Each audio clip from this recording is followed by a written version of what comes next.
Now, while growing animosity for Orwellian governments is stirring up all around the globe, there's also an unseen war brewing against freedom of religion. Particularly Christians are being burned alive, beheaded, crucified, and tortured to death. Some are in prison, but most people aren't even aware of it.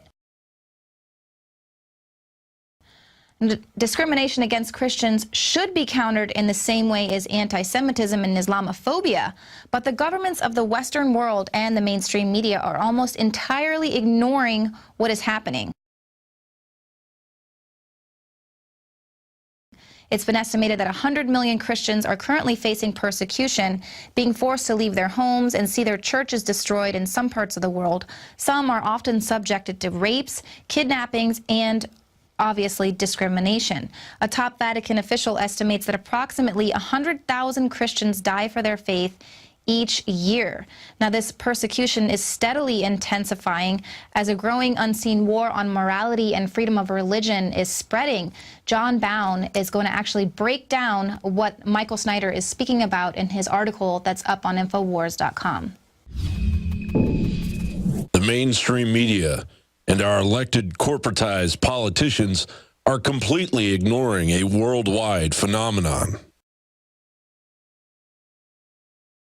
the growing numbers of murders and incarceration of Christians worldwide. A taxi driver was beheaded by Islamists in Egypt because he had a cross hanging in his windshield. The ancient churches in the Syrian city of Saddad were destroyed, along with the lives of 45 Christians by U.S.-supported opposition military. At least 280 dead Christians in the Central African Republic after Muslim ex-rebels slaughtered them like chickens with machetes.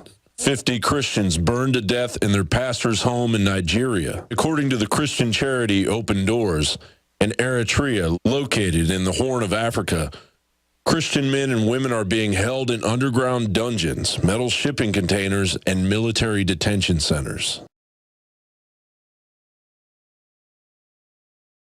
And in North Korea, 8 people were killed by machine guns at a local stadium in the city of Wonsan, while a crowd of 10,000 people, including children, watched the killings. Back in October of this year, InfoWars reported on the pre-deployment briefing of Fort Hood soldiers that were told that Christians, Tea Party supporters, and anti-abortion activists were a radical terror threat,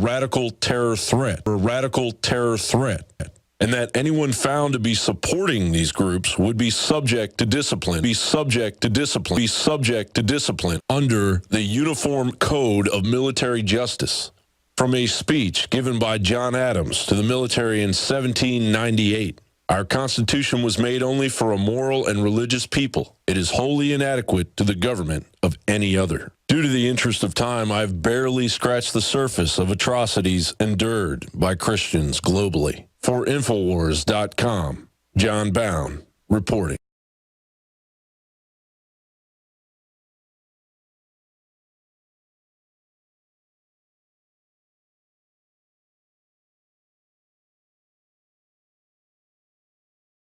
Christians worldwide, of Christians worldwide, of Christians worldwide.